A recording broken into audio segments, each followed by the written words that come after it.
Hello student, welcome to commerce by Harshita. चलिए आज इस वीडियो में हम समझेंगे कि हॉरिजेंटल ऑर्गेनाइजेशनल डायमेंशन और वर्टिकल ऑर्गेनाइजेशनल डायमेंशन दोनों में क्या डिफरेंस होता है। ठीक है, तो मैंने अपने चैनल पे प्रिंसिपल ऑफ मैनेजमेंट की एक प्लेलिस्ट बनाई है जिसमें मैं आपको पूरा मैनेजमेंट में जितने भी टॉपिक्स हैं वो पढ़ा रही हूँ। फिर चाहे वो आपका प्लानिंग हो, ऑर्गेनाइजिंग हो, ठीक है, या आपका एडमिनिस्ट्रेशन हो, मतलब सारे सब्जेक्ट प्लानिंग से जुड़े हुए, मैनेजमेंट से जुड़े हुए, मैं आपको उसमें डिस्कस कर रही हूँ। तो अभी तक हम लोग चैप्टर 6 पढ़ चुके हैं। तो चैप्टर 6 में एक टॉपिक रह गया था horizontal versus vertical organization structure का, जो कि मैं इस वीडियो में कवर करने जा रही हूँ।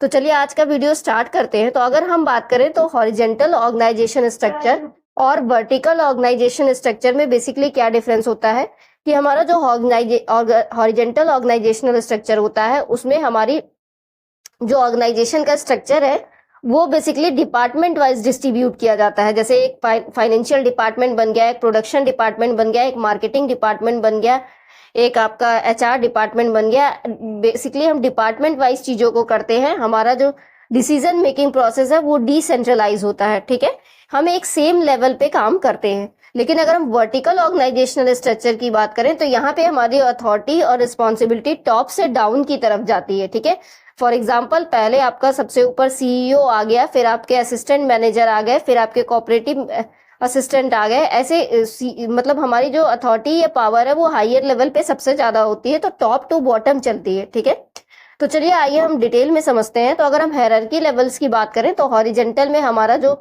ऑर्गेनाइजेशन स्ट्रक्चर होता है वो फ्लैट होता है, जबकि वर्टिकल में ऑर्गेनाइजेशनल स्ट्रक्चर मल्टीपल या फिर टॉल होता है। ठीक है, तो इसमें कोई लेवल्स नहीं होते या एक दो लेवल्स होते हैं मिडिल मैनेजमेंट के जैसे। ठीक है, लेकिन अगर हम वर्टिकल ऑर्गेनाइजेशनल स्ट्रक्चर की बात करें तो इसमें हर क्लियर हायरार्किकल लेवल्स होते हैं। टॉप लेवल, मिडिल लेवल और लोअर लेवल, तीनों लेवल्स इसमें पाए जाते हैं।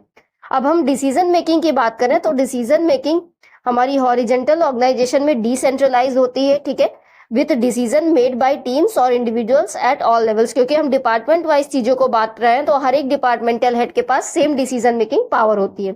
और अगर हम वर्टिकल हॉरिजेंटल स्ट्रक्चर की बात करें तो यहाँ पे सेंट्रलाइज्ड व्यवस्था होती है, यानी डिसीजन मेकिंग पावर सबसे ज्यादा टॉप मैनेजमेंट के पास होती है और टॉप से डाउन की तरफ हमारी अथॉरिटी या रिस्पॉन्सिबिलिटी डेलीगेट की जाती है। ठीक है, अब हम फ्लेक्सिबिलिटी की बात करें तो हमारा जो हॉरिजेंटल स्ट्रक्चर है वो ज्यादा फ्लेक्सिबल है और चेंज को आसानी से अडॉप्ट कर लेता है। लेकिन अगर हम वर्टिकल स्ट्रक्चर की बात करें तो वो कम फ्लेक्सिबल है, ज्यादा रेजिड है और ज्यादा स्ट्रक्चर्ड है। ठीक है, क्योंकि हम टॉप से लेकर डाउन तक जो रूल्स बनाए जा रहे हैं उसको फॉलो कर रहे हैं, तो ये स्ट्रक्चर्ड होता है। ठीक है, रिजिड होता है, जल्दी इसको चेंज नहीं किया जा सकता।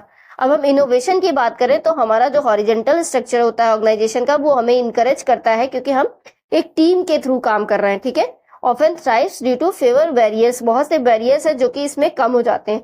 लेकिन अगर हम वर्टिकल स्ट्रक्चर की बात करें तो इसमें ये लेस प्रिलिवेंट है ड्यू टू ब्यूरोक्रेटिक हर्डल्स। ठीक है, क्योंकि यहाँ पे ज्यादा रेजिड है, स्ट्रक्चर्ड है, बहुत रूल्स रेगुलेशंस हमें फॉलो करना होता है। जो टॉप लेवल ने डिसाइड कर दिया वही मिडिल लेवल को करना है और वही लोअर लेवल पे किया जाता है।